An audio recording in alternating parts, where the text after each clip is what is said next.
एकदम संक्षेप समय बहुत कम स्वल्प जयगुरु मत कह मो केବେ आशा କରୁନଥିଲି ମନା ଭାଗବତ ବିଷୟ ମୁଁ ତ ପିଲାବେଳୁ ତାଙ୍କ ସହିତ ଦେଖିଛି ମିଶିନି ଶେଷ ପର୍ଯ୍ୟନ୍ତ ବି ମୁଁ ତାଙ୍କ ସହିତ ମିଶି ପାରିନି କିନ୍ତୁ ତାଙ୍କ ପାଖରେ ଶାରୀରିକ ଭାବରେ ବ୍ୟକ୍ତିଗତ ଭାବରେ ମୁଁ ତାଙ୍କ ଉପସ୍ଥିତି ରହିଛି ମୁଁ ମୋତେ ମୁଁ ନିଜକୁ ଛୋଟ ଭାବେ ତାଙ୍କ ସ୍ତରର ନୁହଁ ସେଇଥିପାଇଁ ମୁଁ ଦୂରେଇକି ରହେ ତାଙ୍କୁ ଦେଖିଛି ପିଲାବେଳୁ କ୍ରୀଡ଼ା ସଂଘର ସ୍ୱର ସଂଘରେ କ୍ରୀଡ଼ା ସଂଘ ହୁଏ ବାପା ତ ଥିଲେ ସେବକ ମୁଁ ବି ମଧ୍ୟ ପିଲାବେଳୁ ସେବକ ଆଉ ସେ କ୍ରୀଡ଼ା ସଂଘ ସେବା କରିଛନ୍ତି ନିଷ୍ଠାର ସହିତ ନିରାକାର ଭାଇଙ୍କ ସମୟରୁ ଏସବୁ ମୁଁ ଦେଖି ଆସିଛି ଆଉ ଜିଲ୍ଲା ସଂଘର ଯେଉଁ ସେବକ ସଂଘ ଥିଲା ଯେଉଁଟାକି ବାଲେଶ୍ୱର ଜିଲ୍ଲା ସଂଘ ଏଇ ଯେଉଁ ୱାଇକା ସଂଘ ଏବେ ହେଇଛି ନୂଆ ହେଇଛି ଏବଂ ସବୁବେଳେ ଗାଇଡେନ୍ସ ସେ ଦେଉଥିଲେ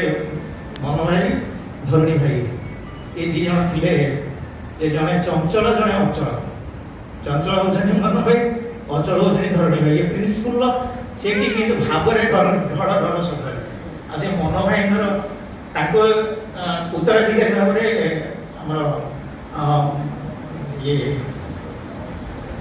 ଭାଇ କାର୍ଯ୍ୟ କଲେ ମହାଙ୍କ ପରେ ଜିଲ୍ଲା ସଭାପତି ଆମର ହେଲେ ଭାଗବତ ଭାଇ ଆଉ ନା ଭାଗବତ ପରିଚାଳକଙ୍କର ଅତି ପ୍ରିୟ ଥିଲେ ମୁଁ ସବୁ ଦୂରରୁ ଦେଖିଛି ସବୁ ଜାଣିଛି ଯେ ଅତି ପ୍ରିୟ ଥିଲେ ଯେଉଁଟାକି ଆଲୋଚନା କଲେ ମୁଁ ତାଙ୍କୁ ତୁଳନା କରିଛି ଟିକେ ଅଧିକା ହେଇଯାଇପାରେ ଯେଉଁ ରାୟ ରାମାନନ୍ଦ ଥିଲେ ଯେ ଚୈତନ୍ୟ ମହାପ୍ରଭୁରେ ସେ ହେଉଛନ୍ତି ଅପ୍ରକୃତ ଶରୀର ତାଙ୍କର ମାମାନଙ୍କୁ ନେଇକି ସେ କ୍ରୀଡ଼ା କରନ୍ତି ସେ ଗୋଟେ ବଡ଼ କାହାଣୀ ଅଛି ସେମିତିକା ମୁଁ ଅନୁଭବ କରିଛି ଯେ ଠାକୁରଙ୍କ କ୍ଷେତ୍ରରେ ଆମ ଓଡ଼ିଶା କ୍ଷେତ୍ରରେ ପରିଚାଳକ ଏ ଯେଉଁ ଛୋଟ ଚିଠିଟା କହିଲେ ଏବେ ନଭେଲି ସେ କେବଳ ଗାଉଥିଲା ଭାଗବତ ହେଇକି ସେ ମା ସ୍ୱର ମା କାହାକୁ ଦେଖା ଦିଅନ୍ତି ନାହିଁ କଥା ହୁଅନ୍ତି ନାହିଁ କିନ୍ତୁ ଭାଗବତ ହେଇକି ସେ ପରିଚାଳକ କଥାରେ ଏତେ ବିଶ୍ୱାସ କରୁଥିଲେ ଭାଗବତ ସେ ବ୍ୟବହାର ଥିଲା ତେଣୁ ଯାଇକି ତାଙ୍କର ବ୍ୟକ୍ତିଗତ ଅସୁବିଧା ହେଲେ ତାକୁ ବୁଝନ୍ତି ଯାହା ମାସକର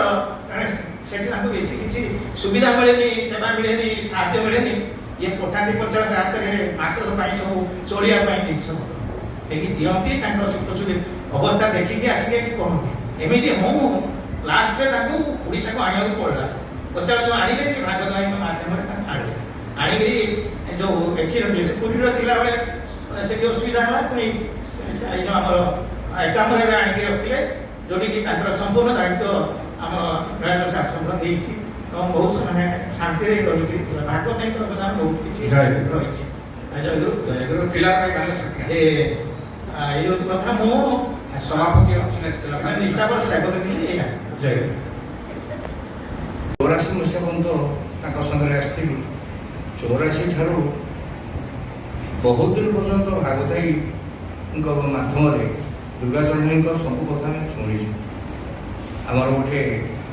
91 ମସିହାରେ ଏଠି ଗୋଟେ ପାଠଚକ୍ର ଆରମ୍ଭ ହେଲା ପତି ଭାଇ ନିଜେ କହିଲେ ଯେ ତମେ ବାଲେଶ୍ୱର ଯାଉନ ଆଉ ତମେ ଶିକ୍ଷା କେମିତି କରିବ ତା ନେତୃତ୍ୱ ଭାଗବତ ଭାଇ ନେଲେ ଆମେ ପ୍ରାୟ 10-12 ଜଣ ଭାଇମାନେ ଏକଜୁଟ ହେଇ 15 ଦିନରେ ଥରେ ଏଠି ଆମର ସେ ଆଲୋଚନା କରୁଥିଲେ ବହୁତ ସୁନ୍ଦର ଭାବରେ ଆଲୋଚନା କରୁଥିଲେ ସେ ସତ୍ୟନିଷ୍ଠ ଓ ଆଦର୍ଶ ପରିବାର ମୁଁ ଆଉ ଆଗେ ଦେଖିନି ଦୁର୍ଗାଚରଣ ଭାଇଙ୍କ ପରେ ଆମର ପତି ଭାଇ ଆମ ଆଗରେ ଆଦର୍ଶ ସେବକ ଥିଲେ ଆଉ ଭାଗବତ ଭାଇ ତାଙ୍କ ଜୀବନ କାହାଣୀରେ ଯାହା ସବୁ କହିଛନ୍ତି ଯେ ଜଣେ ଆଦର୍ଶ ସେବକ ହିସାବରେ ସେ ଠିକ୍ ଠାକୁରଙ୍କୁ ଚିହ୍ନିଥିଲେ ଦୁର୍ଗାଚରଣ ଭାଇଙ୍କୁ ଚିହ୍ନିଥିଲେ ଏବଂ ସେ କହୁଥିଲେ ଯେ ଯେତେବେଳେ ଦୁର୍ଗାଚରଣ ଭାଇ ମୋତେ ନେଇକି ଯାଆନ୍ତି କାଲକାଟା ଆମେ ବସୁ କଟକରୁ କାଲକାଟା ପହଞ୍ଚି ଯାଉ ରାତି ପାହିଯାଏ ସକାଳ ହେଇଗଲାଣି ଠାକୁରଙ୍କ କଥା କେବଳ ହିଁ କହୁ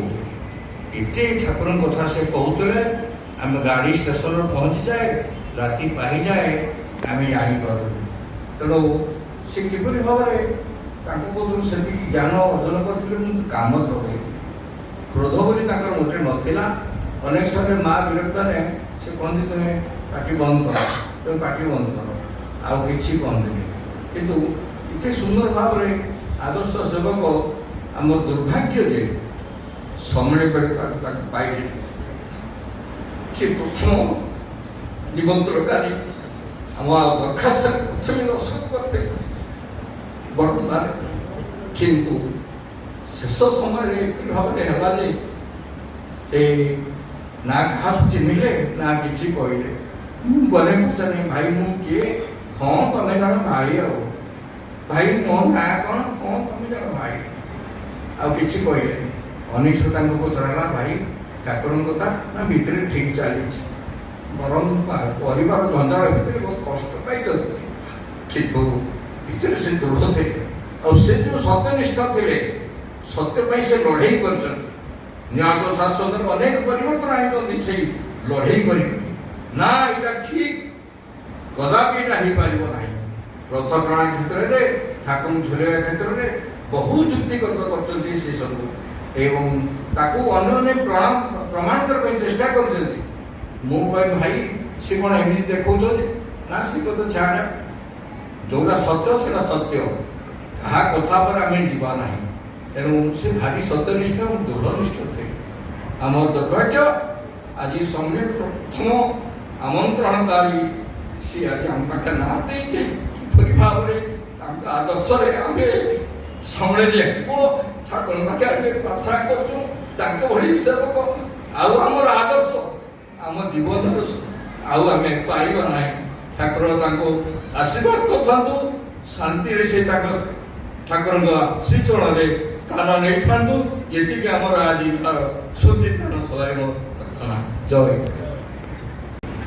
सी हूँ मुनि समाज जन विशिष्ट भक्त विभिन्न सब कर साधना जोग बारिपदा जो अग्निकांड है से जानिले मु ठाकुर को आसली से मत जान नी बटनी सी जुलजी आसी मत भाई गोटे कथा पचारि निवानंद सरस्वती कौन कौन कहतु ना आप शुणी गोटे जोगी गुरु बोली बही गोटे ठाकुर अच्छी हाँ अच्छी ना टिके मुझे पाइनि कहीं कहतु ना बोले हाँ मुझे आनीदेवी आसिक आम सब बही थी संगर नहीं गोटे 25 टका गोटे जोगी गुरु नहीं देते बोले कौन है गोटे जोग कर पाऊना बाट पाऊनी जिते जोग साधना कर सारे जान सारे फेल पाऊना यहीटा देखिए आप ठाकुर जोगी गुरु अच्छी बही देला 3-4 दिन पर से मत आसी कहले आप कौटा जोग शिक्षा दिखाई कहीं ना लिखाई जो मैंने प्रकृत चाहिए से मो पाक आसिले प्रत्यक्ष भाव में शिखेदेवी आप कौटी शिखा बड़ उड़ार कहली कि कौटी शिखा मैं कही मुझे बोले हाँ से आम ठाकुर जहाँ लिखिं सी आपको कहीदेवे ठाकुर मत कहीदेवे किमती कहीदेवे कौटी अच्छा कौन ना मुझे से आप गोटे काम करेंगे डाक्तर को से बही ठाकुर अच्छी आगे जन मुझे हठात कौन कह मुझे नुआ नुआ मुझे जानी ना ये गोटे अड़ुआर पकड़े किए कह सेठू मुझे या जुहा देखे कहीदेवे से आप कहीदेवे जोटा जोगतार सहित कहली कि मो मन शंका थाए सतरे कौन हम कि 2 दिन पर से आसिक मत फास्ट पुंजरी डिपार्टमेंट बोले कौन है गदगद हो गले कौन है से कली राति शुला बेले से बही ठाकुर फटोटा जो था मुझे मुझी राति 4 मत उठे कहले अमुक पेज रहा भ्रामरी भ्रामरी येटा जे से अमुक पेज रे अच्छी पढ़ के या कर से सका उठिकी से कले सक्सेस करो से एते मात्रा खुशी जाइए से पुनः पकेले मुई कथाटा भागवत भाई की मुझे भाई या कथा भाई से खुशी कहते घर कौटी मैंने फुलाड़ी मुझी घर को गले 3 दिन घर रही रही सहित सब सब परिवार सहित देखिले से गोटे ये ठाकुर सी ठाकुर आशीर्वाद ठाकुर विग्रह रखी भाव दे मत कहले मुझे पचारि तुम तो ठाकुर आशीर्वाद नुह तुम ये फोटो कहीं रखी कहीं कर जी समाज को एत बड़ दान दे ତାକୁ କ'ଣ ଫୁଲଟିଏ ଧୂପଟିଏ ଦେବାର ଅଧିକାର ନାହିଁ? ଏଇ ହେଉଛି ଭାଗବତ ଆଇଟମ। ଦେଖନ୍ତୁ ସେ ତାଙ୍କ ଘରେ ଯାଇକି 3 ଦିନ ରହିଲେ। କ'ଣ ତାଙ୍କ ଭିତରେ ଅଛି ଆମ ଠାକୁରଙ୍କ ପ୍ରତି? ମାନେ ଏଇ ହେଉଛି ତାଙ୍କର ଧନ୍ୟତା। ମୁଁ ଆଉ ବେଶୀ କିଛି କହୁନାହିଁ। ନାଗରିକ ମଞ୍ଚର ସଭାପତି ହିସାବରେ ପରିଚିତ ହେବା ପାଇଁ ଚାହେଁ ନାହିଁ। ମୋର ପ୍ରଥମ ପରିଚୟ ହେଉଛି ମୁଁ ପାଣି ଭାଇଙ୍କର ବଡ଼ ପୁଅ, ଯିଏକି ଦୀର୍ଘ ଦିନ ଏଇଠି ଥିଲେ, ଏଇଠି ରହୁଥିଲେ, ତାପରେ ମଧ୍ୟ ବାଲେଶ୍ୱର ଆଶ୍ରମରେ ମଧ୍ୟ ରହୁଥିଲେ। ଦ୍ୱିତୀୟ ପରିଚୟ ହେଉଛି ମୁଁ ଜଣେ ରିଟାୟାର୍ଡ ପ୍ରିନ୍ସିପାଲ। ଆଉ ମୁଁ ଯେତେ ଜଣଙ୍କୁ ଏଠି ଶୁଣିଲି, ଗୋଟିଏ ଦେଖିଲି ଯେ ସାର୍ଙ୍କର ଛାତ୍ର କେହି ଥିବାର କାହିଁ ମୁଁ ଶୁଣିବାକୁ ପାଇଲି। ମୁଁ ହେଉଛି ସାର୍ଙ୍କର ଛାତ୍ର। ମୁଁ ହେଉଛି ଅନ୍ତପୁର ହାଇସ୍କୁଲର, ମୋର ହାଇସ୍କୁଲ କ୍ୟାରିୟର ହେଉଛି 1963 ମସିହାରୁ 67। ମୁଁ ଗଲାବେଳକୁ ସାର୍ ଅଛନ୍ତି ସ୍କୁଲରେ। ମୁଁ ସାର୍ଙ୍କ ପାଖରେ ମଧ୍ୟ ଟ୍ୟୁସନ୍ ପଢ଼ିଛି। ମଝିରେ କିଛି ଦିନ ପଳେଇ ଯାଇଥିଲେ MSc କରିବା ପାଇଁ, କ'ଣ ସାର୍ଟିଫିକେଟ୍ ହଜିଗଲା, ପୁଣି ଆସିକି ସାର୍ ସ୍କୁଲରେ ରହିଲେ। ମୁଁ ଦୁଇଟା କଥା ସାର୍ଙ୍କର କହିବି। ସାର୍ଙ୍କର ଗୋଟେ ହେଉଛି ନିଶ କଟା ଉପାଖ୍ୟା। ସାର୍ କେଉଁ ପ୍ରକାର ଡିସିପ୍ଲିନ୍ ଥିଲେ ସବୁ ଟିଚର୍ସ ମାନେ, ମୁଁ ସେଇ କଥା ଖାଲି ଟିକେ କମ୍ ସମୟ ନେବି। ସାର୍ ଜଣେ ପିଲାଟେ ନିଶ ରଖିକି ଆସିଲା ନବମ ଶ୍ରେଣୀରେ।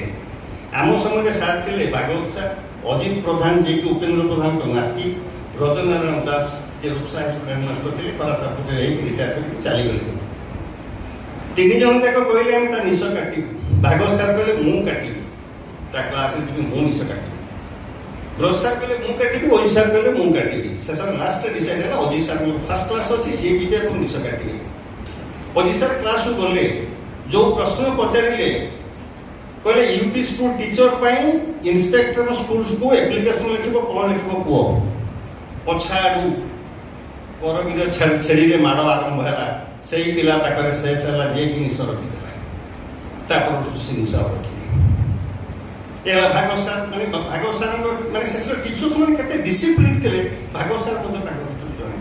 ଆଉ ଗୋଟିଏ ଛୋଟିଆ କଥାଟେ ମୁଁ କହିବି, ଆମମାନଙ୍କ ଭିତରେ ଯେଉଁମାନେ ବସିଛନ୍ତି ସାଇନ୍ସ ଷ୍ଟୁଡେଣ୍ଟସ୍ ବହୁତ ଅଛି।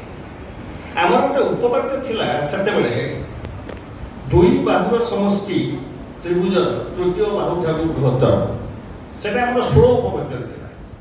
ସାର୍ ବହୁତ ପ୍ରମାଣ ଅଛି, ଲମ୍ବ ପକେଇକି ବହୁତ ପ୍ରମାଣ ଅଛି, କିନ୍ତୁ ସାର୍ ବୁଝେଇଲେ, କହିଲେ A and B are 2 points. ABC is a ବକ୍ରରେଖା, AC is a straight line. ସେତେବେଳେ ମଧ୍ୟ ଆମ ସାର୍ ବୁଝେଇ ଦେଇଥିଲେ straight line ର ଡେଫିନେସନ ହେଉଛି the shortest distance between 2 points is a straight line. ଇଂଲିଶରେ ଆମେ ପଢ଼ଉଥିଲେ ସାର୍ ସାଇନ୍ସ, ଏବଂ ମ୍ୟାଥମେଟିକ୍ସ ବି ପଢ଼ଉଥିଲେ, ଇଂଲିଶରେ ମଧ୍ୟ ସାର୍ ପଢ଼ଉଥିଲେ। ଆପଣମାନେ ଦେଖନ୍ତୁ, ଯେହେତୁ ଏଟା ବକ୍ରରେଖା, ତେଣୁ ବକ୍ରରେଖା ନିଶ୍ଚିତ ଭାବରେ ସରଳରେଖା ଠାରୁ ବୃହତ୍ତର, ତେଣୁ AB + BC ଗ୍ରେଟର ଦେନ୍ AC। ତାକୁ ଅବଶ୍ୟ ଆଉ ସାର୍ ମାନେ ଗ୍ରହଣ କଲେନି, କିନ୍ତୁ ସାର୍ ଏଟାକୁ ଟ୍ରେନିଂ କ୍ଲାସରେ ସେ ପ୍ରେଜେଣ୍ଟ କରିଥିଲେ।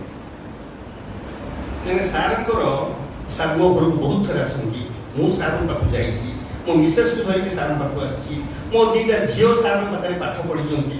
ମାନେ ସାର୍ଙ୍କର ସହିତ ଏତେ ଆତପ୍ରୋତ ଭାବରେ ଜଡ଼ିତ ଯେ କହିବା କଥା ନାହିଁ। ସେ ମୋତେ ବହୁତ ଭଲ ପାଆନ୍ତି, ମୁଁ ମଧ୍ୟ ସାର୍ଙ୍କୁ ଭକ୍ତି କରେ। ଏବଂ ମୋ ବାପା ଯେହେତୁ ଥିଲେ ଏଠି, ବାପାଙ୍କୁ ବହୁତ ଦୁର୍ବାସା ହୁଏ। ସେମାନେ ଟିକେ ରାଗିଗଲେ ସେ ଆଉ କାହାରି ନୁହନ୍ତି। ମୁଁ ଭାଗବତ ସାର୍, ଆମର ନରହରି ପାଢ଼ୀ ସାର୍ ଯିଏ ଥିଲେ, ଏ 2 ଜଣଙ୍କର ସାହାଯ୍ୟ ନିଏ। ସାର୍ ଟିକେ ବାପାଙ୍କୁ ବୁଝାନ୍ତୁ। ବହୁତ ସମୟରେ ବାପା କହିଦେବେ, ଭାଗବତ ସାର୍ ତମ ଛାତ୍ର ବୋଲିକି ତମେ ତା ସପକ୍ଷ ନେଉଛ ନା କ'ଣ, ଏମିତି ମଧ୍ୟ ଭାଗବତ ସାର୍ଙ୍କୁ କୁହନ୍ତି। ସେ ମୋତେ ବହୁତ ସମୟରେ ଡାକନ୍ତି, ବୁଢ଼ା ଆଜି ଖାଇବା ବଢ଼ିଆ ହେଇଛି, ଆଜି ପ୍ରସାଦ ପାଇବୁ, ମୋତେ ବହୁତ ସମୟରେ ଡାକନ୍ତି। ସେ ଆସେ ଏବଂ ମୁଁ ପ୍ରସାଦ ପାଇଛି। ଭାଗବତ ସାର୍ ମାନେ ଏତେ ମୋର ମାନେ ପ୍ରିୟ ଶିକ୍ଷକ ଥିଲେ ଯେ କହିବା କଥା ନାହିଁ। ମୁଁ ଅନ୍ତପୁର ହାଇସ୍କୁଲର ଡାଇମଣ୍ଡ ଜୁବଲି ହେଲା, ମୁଁ ସେଠି ପ୍ରେସିଡେଣ୍ଟ ରହିଲି ଏବଂ କଲେକ୍ସନ ଦାୟିତ୍ୱ ରହିଲା।